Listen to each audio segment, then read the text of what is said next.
very special edition of What's Up, Doc with Superintendent Dr. Merv Daugherty. This will be our last conversation with Dr. Daugherty here on EDtv. As I'm sure most of you are aware, Dr. Daugherty recently announced that he would be retiring, leaving Red Clay on November 1st to lead as superintendent the schools in Chesterfield, Virginia. The impact that Dr. Daugherty has had on Red Clay schools cannot be overstated. For nearly a decade, he has worked tirelessly to create educational programs which have helped prepare our students for successful lives. And he's worked very hard to meet the needs of the whole child. He's fostered a culture and shaped a culture here in Red Clay where we all feel valued through his recognition programs and his attendance at more school events and his school visits than anyone can even begin to count. Under his leadership, Red Clay leads the state in many academic markers and enjoys the reputation of being Delaware's premier public school system. These will be mighty big shoes to fill when Dr. Daugherty leaves Red Clay, and the Red Clay community is sad to see him go. But we're happy to have Dr. Daugherty with us here today, so let's go ahead and start the conversation. All right, so in the 10 years that you've been here, Red Clay students, the district, we've accomplished so much. Can you share with us 2 or 3 programs or initiatives that you believe really had great impact on our district? That's a very difficult question. Yeah. You need to target out 1 or 2 things. I believe the district-wide initiative to reduce dropouts, they're operated and improve graduation rates, probably was a major initiative because it was with all of the schools. Mm-hmm. It just wasn't a high school initiative. Right.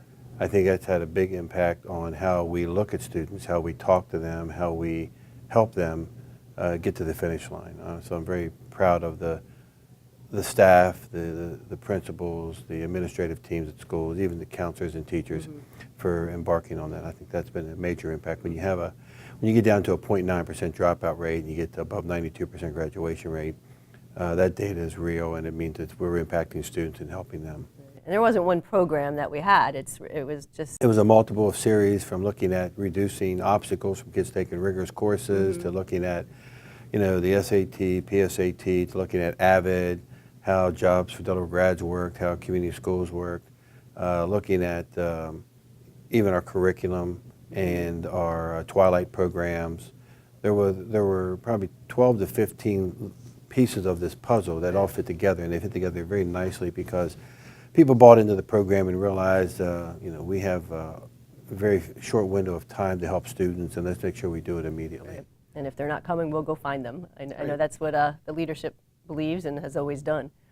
I believe the infusion of the pre-K program from 3 and 4-year-olds will show a great deal of benefit down the road to the district, going from almost 9 years ago now to having 1 classroom half day for 10 kids in the morning, 10 kids in the afternoon, to this year I think we'll be over 42 or 43 classrooms with serving almost 450 students for 3 and 4-year-olds. Will benefit the district as we move forward. The goal is always, when kindergarten students leave that year, hopefully they're reading in some manner, which is going to benefit us. And so when you look at the pre-K programs from 3 and 4, then the kindergarten program, really that initiative to really push the rigorous part of academics and how students really relate to each other, how they're engaged, and get parents more involved at the early age, I think is a benefit for the district as well. Yeah, and getting kids who might not otherwise have been in school for pre-K an opportunity for a really strong program. And when you ask me the question, it's really not what we've done to this point. I think it's what we've put into place that's going to benefit the district maybe 5 to 10 years from now. When you think about new curriculum in math through K to 12, to look at the new science programs and social studies, and looking at new reading programs for the secondary, I think are going to benefit as teachers get more comfortable with the curriculum. I think it's really going to benefit our students and really put us ahead of the curve in the state of what we're trying to do for students in the classroom daily. Right. It's not, to your point, it's not just one thing that we do, but you're right. It's being very deliberate in having a plan and putting that plan in place and taking into account everything that we're responsible for, which leads me to the next question. Having kids ready to learn. So students won't learn if they're not ready to learn. What are some of the structures that we've put in place to address the needs of the whole child? Well, I think when we just talked about the pre-K program, I think this, with the 7 sites that we have, is extremely important. I talk about this a lot, but we really don't understand the effect poverty has on students. And the dysfunctional homes that occur, not just in Red Clay in Yeah. Delaware, but in the country. And we have the opportunity to look at an overall picture of a child, the whole child. Everybody wants every child by third grade to be reading on grade level, and that's a great goal and philosophy, and we wish we could. But when you take the fact that we deal with students who are hungry every day, and we provide breakfast, lunch, and dinner now, and snacks, and we help clothe students, and we give students coats, and we deal with vision to learn and glasses and hearing and immunization shots and wellness of students. Looking at the whole child, when children feel that they are loved and they are cared for and people want to see them, that learning accelerates. Right. And trying to get students to trust us, to know that, hey, we are here for you. That's what we're here for. Our jobs are dealing with these students. And so those opportunities that we have, I call them the outliers, all those things over here that affect the classroom. And when I have food, my clothes are clean, I'm warm, I'm healthy, I can see, I feel safe. I feel safe, exactly. This learning is it just jumps tremendously, and students feel that you want them to be successful. Right. And we may be the only person, that teacher may be the only person in a child's life right at that moment that will show them that they have confidence in them to do better. And you never know what's going to happen when you help a child when they're younger and they excel. I was talking about it yesterday, a young man that I've seen 4 times when I was a middle school principal, and he was probably one of the worst kids in the building, and he didn't really want to be in school. And just by getting involved in a couple of programs, showing we cared, he graduated from high school, graduated from college, is now working in a job that's now giving back to the community. Right. See, that's why we can never give up on a child, no matter what grade, K to 12, because that one person is going to change the life of somebody that's going to make a difference in society down the road. Right, and as educators, the sad part is sometimes we never know, but we're okay with that because that's what we're committed to doing. Absolutely. But it's incredible the number of lives that you've touched in the 10 years that you've been here. Worth noting. On another note, you've been here for 10 years, as we mentioned several times. What has changed? No. What has changed in education? Like from when you started as superintendent, the big challenges to as you're leaving? Well, I think people... Or change for the better? I think there have been good and bad. I think people...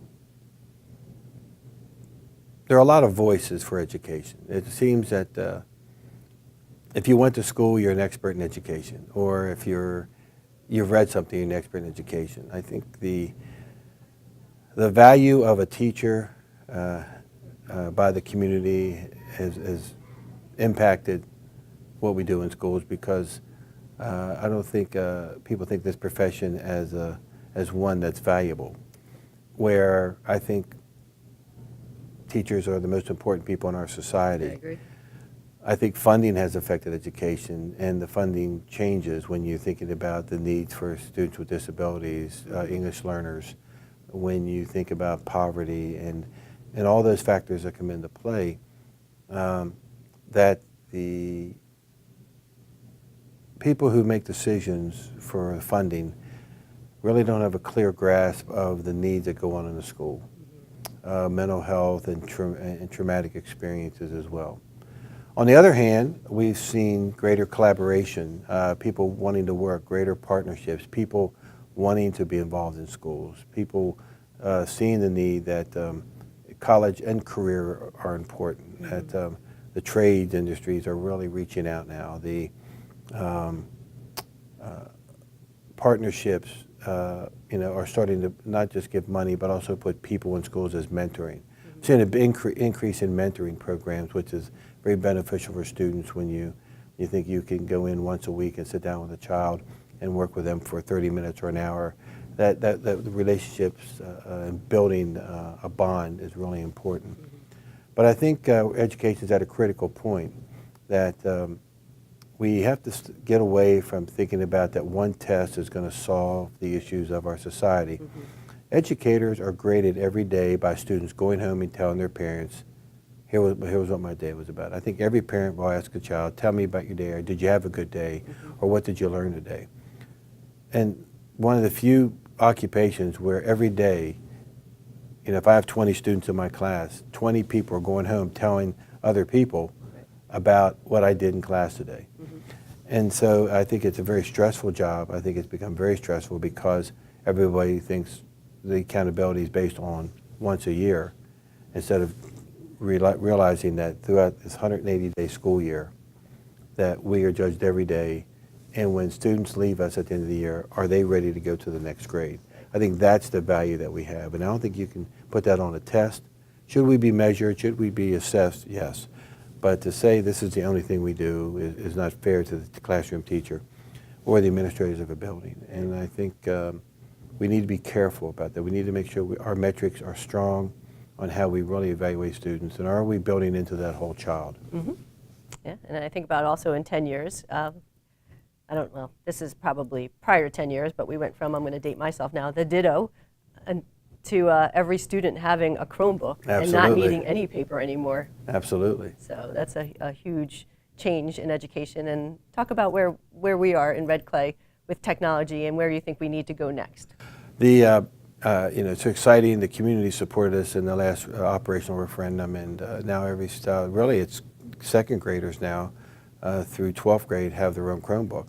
We've seen some phenomenal classroom instruction, and our students are well prepared for this because they are tech savvy, and sometimes they know more than we do. Yeah, absolutely. But the opportunity for them to explore the world where they are, to go to Google Maps and look at a place in the middle of the Sudan or in Siberia and go Google Map and look at that land as it is right then. It's not a picture, it's live. To find knowledge of anything that you need at your fingertip. That's where we are, and it's they say we will double our experience of intelligence through technology. It will double in the next 10 years, which is unbelievable when you think about it, where we are right now. But when you think about when we started with smart boards, now smart TVs, and we have microphones for our teachers and with Red Cats in every room. 10 years ago we thought that was real. Look at that, that's exciting. Right. And now with Chromebooks and where we are, and we have to realize basically everyone has a computer in hand with their phone anyway. And we're seeing just from our reading aspect with 140,000 books being read through an online program with Myon, which 5 years ago we had 18,000 books, and I think we'll probably pass 160 to 170,000 this year, just because the accessibility of reading, the accessibility of jumping on your laptop and finding any book that you want to read. That's why we want the partnership with the libraries is so important. So a child that belongs to their local library, they have access to any book that they want through the online library subscription. And it's also an opportunity for us to make sure that our kids are safe through Gaggle and other things, that we keep them safe as well and keep things from them they shouldn't be seeing. But I think where we go over time is really the development of our instructional practices, to also look at virtual classrooms, to look at if I have 30 kids in my classroom, that there could be 30 different lessons in a classroom as the students develop their learning. And you see that through like high-tech high school and some other programs where it's, here's what I need to learn, and the students decide how they get there. And I think we're getting to that stage very quickly where the teacher is really facilitating the learning aspect instead of just being the person standing in front of the room giving the information. That's definitely something that's changed over the last 10 years, from the kind of the one-size-fits-all model to personalizing to what individual students need. So as we have to fill these superintendent shoes as you move on to your new journey, what do you think, and as we're asking the community, but from your perspective, what do you think parents and staff, students, what do you think they want to see in the next 3 years? I think, talking with people, and I've been asked that question quite a bit, and I'm trying to stay out of the fray of this. Yeah, sure. But, I think you have to have somebody who's been in a classroom, who understands instruction. I mean, how do I walk into a classroom and offer suggestions if I've not had the experience? I think building level is important. I mean, principals look for advice, administrators look for advice, and if you've been a building administrator, you can give hands-on. It's not what I've read. I never give advice on what I've read. I always try to give it from a personal experience. Mm-hmm. And then I think you have to have some district level experience because you are managing the entire district. You have to worry about a $250,000 budget. You have to worry about transporting students. Even though you have people, you need to understand what's going on throughout each department. Mm-hmm. I think they want someone who's visible. I think probably the characteristics of someone with integrity, who's a proven leader, is important. But if the new superintendent will embrace the community, Mm-hmm. Be visible, I find the parents and the staff and the community Red Clay will get on board. Mm-hmm. They will want to be involved, and that's what's made my job extremely easy. Just being visible has allowed us to develop some really strong partnerships to look at critical thinking and to look at the data to make sure we move correctly. Right. You know more people and more community members than probably anybody in this local area.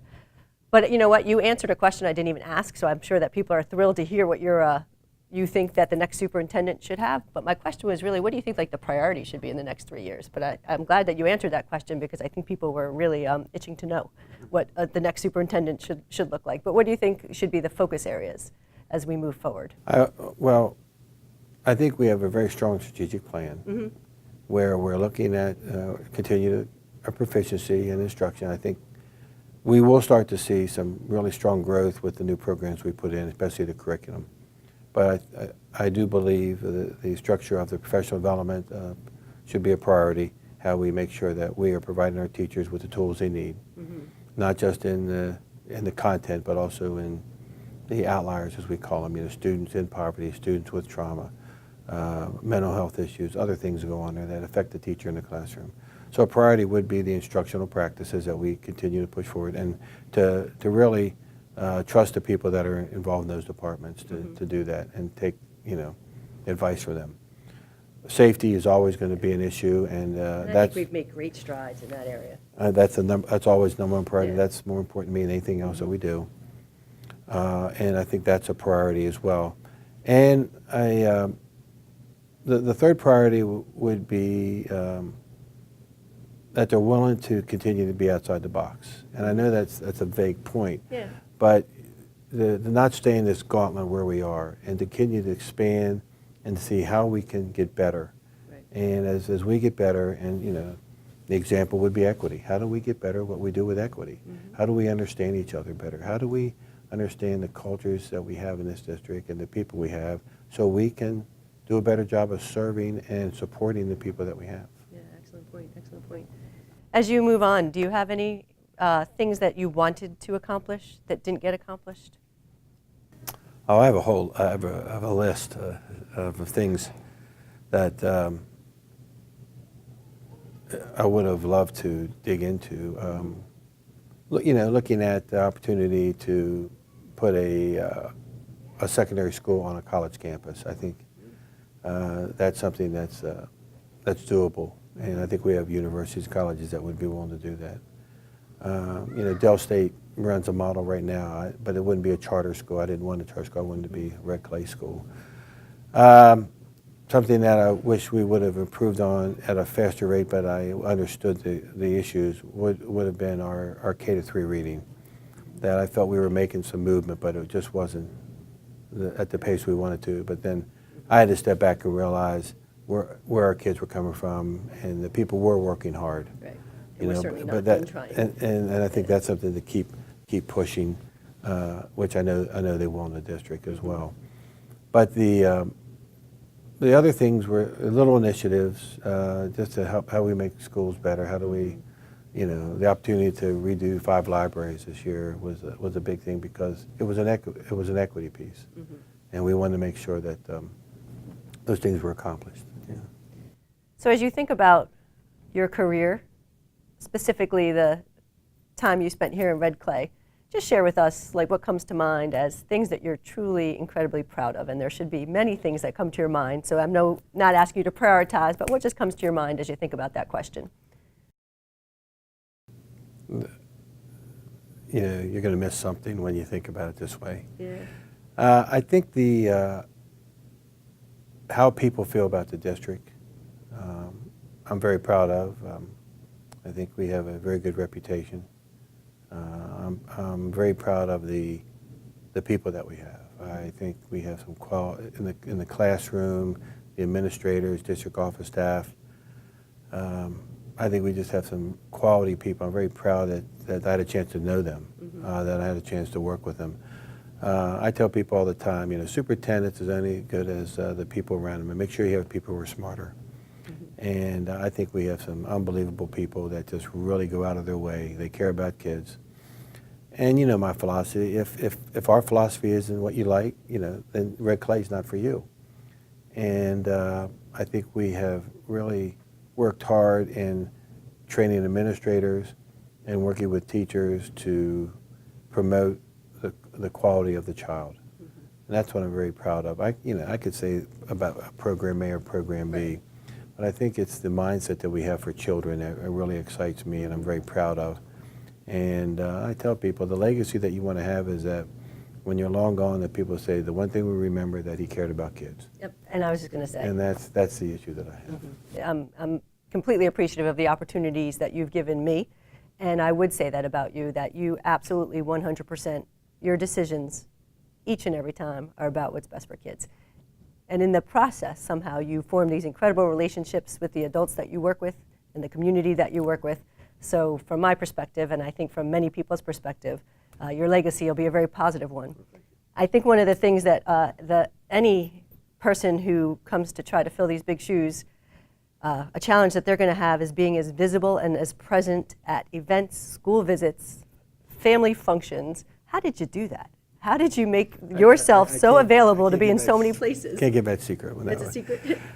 Well, I know all the shortcuts to schools. Okay. So I never take a major road, it seems. But I think you have to be able to plan it out. You have to be willing to put in, 14 hours, 15 hours a day sometimes.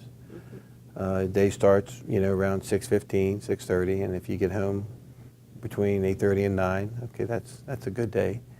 But you have to enjoy these activities. I think they're outstanding. It's so exciting to go to an event, if it's a school play, if it's a dance recital, if it's a PTA math league night, if it's a football game. You have to enjoy that. Now you realize if I have 5 events to go to, I may only be an event for a half an hour. But I think the opportunity to show up, to say, hey, I care about what you're doing here is extremely important. And there are times that it's a drive-by where it's a half an hour, and sometimes I get to stay for the whole play. We've been together where I've been in a play and had to leave, and I've been in a play where I had a chance to stay to see the whole play. But I think it's important for the students to know that not only do the people in the building care about it, but people in the district who help fund these programs care about what you're doing. And I've had the opportunity to hold the change at a football game and to serve dinners and lunches and do bus duty. Probably call a play or two while you were holding the change? I would not do that and get in trouble. Checking, I would get in trouble. But I think it's, there's more to the job than just sitting in your office. And, I don't like being in my office as it is. So the more I'm out and about, the better it is for the district because people want to know that the leadership cares. Yep, and you've made that message loud and clear, that you care about what the kids are doing and what the adults are doing.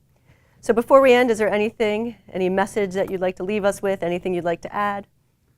I am unbelievably grateful for this opportunity that I've had for the last 9 years and change. My 18 years in Red Clay have been phenomenal. It was a very tough decision to make, but opportunity that we're looking forward to, my wife and I.